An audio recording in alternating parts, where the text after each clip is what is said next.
प्यारे बच्चों, बसंत पंचमी की आप सभी को हार्दिक शुभकामनाएं। पिछले वीडियो में हमने बिंदु, समतल, वक्रतल और समतल के गुणों का अध्ययन किया। आइए हम इस पर आधारित अभ्यास 7A के प्रश्नों को हल करते हैं। पहला प्रश्न इसका है, निम्नलिखित शब्दों में से उपयुक्त शब्द चुनकर रिक्त स्थान की पूर्ति कीजिए। तो यहां पर शब्द दिए गए हैं असंख्य, एक, वक्र। ये 3 शब्द दिए गए हैं और 4 विकल्प दिए गए हैं। इन चारों विकल्प में इन चारों प्रश्नों में देखिए खाली स्थान दिया गया है। इन्हीं खाली स्थानों को हमें इन शब्दों के माध्यम से भरना है। तो आइए देखते हैं। एक खंड इसका है, समतल में स्थित 2 बिंदुओं से होकर हमें इसमें भरना है खाली स्थान को।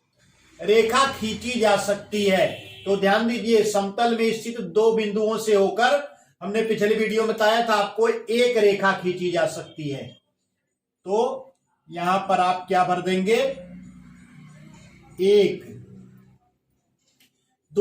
बी खंड हमारा है, समतल में स्थित किसी रेखा में। तो समतल में स्थित किसी रेखा में असंख्य बिंदु होते हैं। तो यहां पर असंख्य भरेंगे।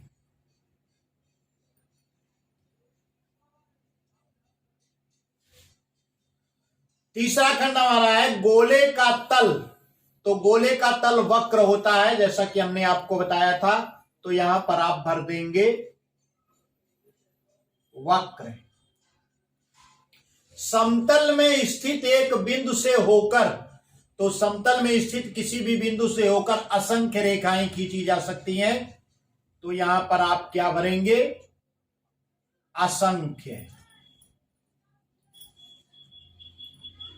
ये सब हमने आपको पिछले वीडियो में बताया है, आप देख सकते हैं ज्यामितीय अवधारणा में।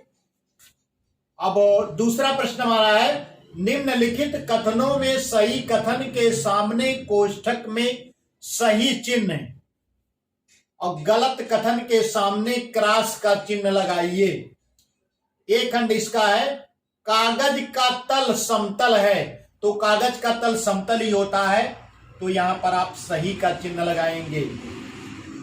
3 असंरेखीय बिंदुओं से असंख्य समतल खींचे जा सकते हैं। हमने आपको बताया था 3 असंरेखीय बिंदुओं से केवल एक ही समतल खींचा जा सकता है। और यहां पर इन्होंने लिखा असंख्य समतल खींचे जा सकते हैं, इसलिए यह कथन क्या होगा, गलत होगा। इसे हम क्रॉस कर देंगे। समतल में स्थित 2 रेखाएं सदैव समांतर होती हैं। तो समतल में स्थित 2 रेखाएं सदैव समांतर नहीं होती हैं। ये एक दूसरे को प्रतिच्छेदित भी कर सकती हैं और समांतर भी हो सकती हैं।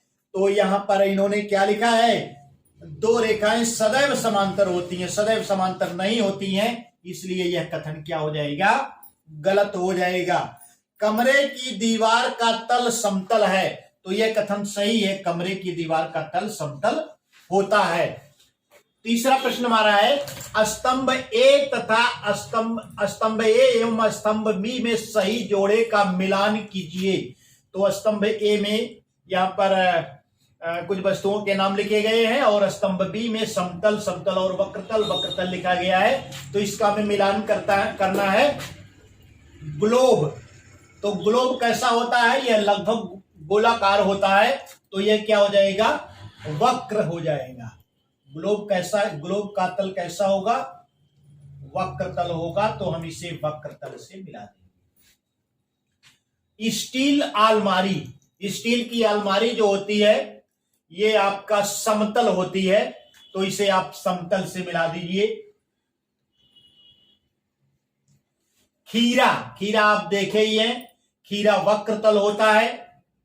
तो इसे आप वक्रतल से मिला दीजिए। लोहे का पाइप, तो लोहे का पाइप भी वक्रतल होता है। तो ये भी वक्रतल हो जाएगा, हमारा वक्रतल से मिलेगा। शंकु जो होता है वक्रतल भी होता है और समतल भी होता है।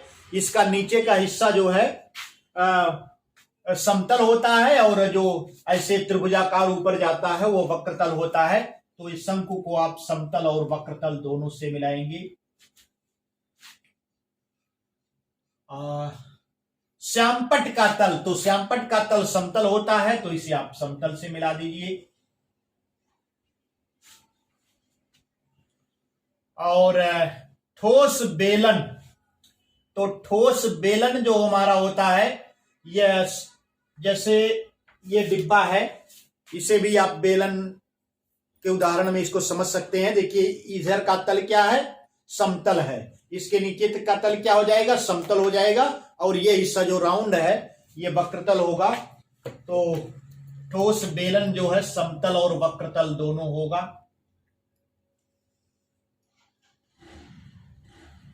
कांच की गोली, तो गोली वक्रतल होती है, तो इसे आप वक्रतल से मिला देंगे। तो इस प्रकार से तीनों प्रश्न हल हो गए हैं। आइए हम बढ़ते हैं अगले प्रश्न की तरफ।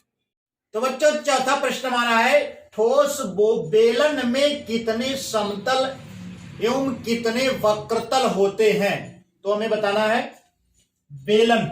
बेलन कुछ इस प्रकार का होता है, ठोस बेलन, ये डिब्बा हमने लिया है, यह बेलन के आकार का है। तो आप देख सकते हैं कि ये घुमावदार, चारों तरफ घुमावदार है, तो ये वक्रतल हो गया, यानी एक वक्रतल हो गया। और इधर देखिए ये हिस्सा क्या होता है, समतल होता है। एक समतल ये हो गया और एक समतल इधर हो जाएगा, यानी अगर ऐसे हम रख दें तो एक ये वक्रतल हो गया, एक ऊपरी हिस्सा समतल हो गया और नीचे का हिस्सा समतल हो गया, यानी दो समतल होंगे और एक वक्रतल होगा। तो इसका आंसर हो जाएगा दो समतल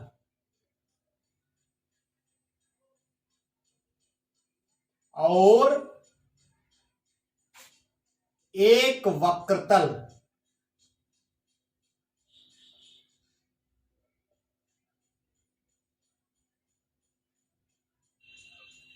तो ठोस बेलन में दो समतल होते हैं और एक वक्रतल होता है। पांचवा प्रश्न हमारा है, समतल के 3 गुण बताइए। तो इसको हमने पिछले वीडियो में आपको बताया था कि समतल में, और इसको प्रयोग करके हमने दिखाया भी था, आप पिछला वीडियो आप देख सकते हैं। समतल में स्थित एक बिंदु से जाने वाली असंख्य रेखाएं खींची जा सकती हैं। दूसरा गुण इसका है, समतल में स्थित 2 बिंदुओं से एक और केवल एक ही रेखा खींची जा सकती है। इसका तीसरा गुण है, समतल में स्थित 2 रेखाएं या तो समांतर होती हैं या एक दूसरे को प्रतिच्छेदित करती हैं। छठा प्रश्न हमारा है, समतल वाली वस्तुओं एवं वक्रतल वाली वस्तुओं के 4 उदाहरण दीजिए। तो समतल वाली वस्तुओं के 4 उदाहरण है, श्यामपट्ट, कमरे की दीवार, कागज का पन्ना, स्टील अलमारी। वक्रतल वाली वस्तुओं के 4 उदाहरण है, कांच की गोली, ग्लोब, खीरा और लोहे की पाइप। और इसी के साथ हमारा अभ्यास 7A समाप्त हो रहा है। उम्मीद करता हूं कि आपकी समझ में आ रहा होगा। यदि आपकी समझ में आ रहा है तो संघर्षी एजुकेशन यूट्यूब चैनल को सब्सक्राइब करें, बेल आइकन को प्रेस करें, जिससे हमारे नए नए वीडियोज की नोटिफिकेशन आपको बराबर मिलती रहे। हमारी वीडियो को लाइक करें, ज्यादा से ज्यादा शेयर करें। धन्यवाद।